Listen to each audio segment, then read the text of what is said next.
Bogus skill, Fruitmaster, episode 8, now out for you guys to go and check out. And majority of this episode is actually Light versus the Lightning Guy. That's really what this episode is all about. Now, I actually thought originally that this episode was going to be an episode where we see Monica and her try and infiltrate in to build the sword and to free her father. But that actually went quicker than I thought. They were in and out, they overturned them all, and they created this sword very, very quickly. So that I'm fine with it, because I really thought it was going to be this whole thing about them trying to infiltrate in there, and this just going to be one of those ones where you're like, why? Why are we doing that? But no, it went very quick.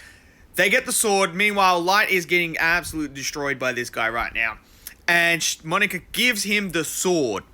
And now he's like, I'm ready to go. So they're ready to compete. He asks for another fruit, a skill fruit, and they throw it. But it lands near this guy. Now, this guy picks up. He's like, why would you want another skill fruit? Like, obviously, if you eat it, you die.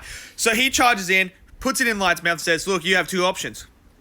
You either suffocate right now, or you bite into it and you die, because you're going to get a second one. Or the third option that he does give is you can tap and I will forget all this mess. Obviously, Light bites into it and he gains a new skill, which is a fire skill.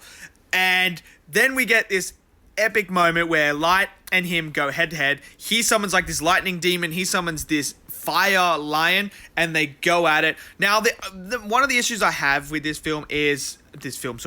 this episode is when the fight ends and they're both standing there and they're both like, huffing and puffing and stuff like that. And then he just goes, oh.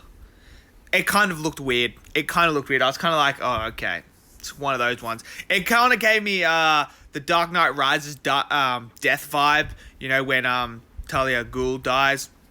That's what it gave me. But nevertheless, that was okay. And then we got to see Lena. She's traveling and she's at Athena, I think the place is called now. So she's looking for the necromance.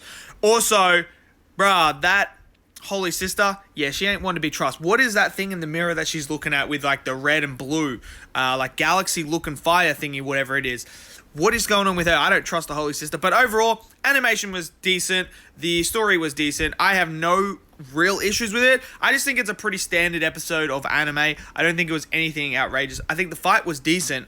Could have been a little bit better in my opinion. But overall, I enjoyed it. Let me know what you guys think.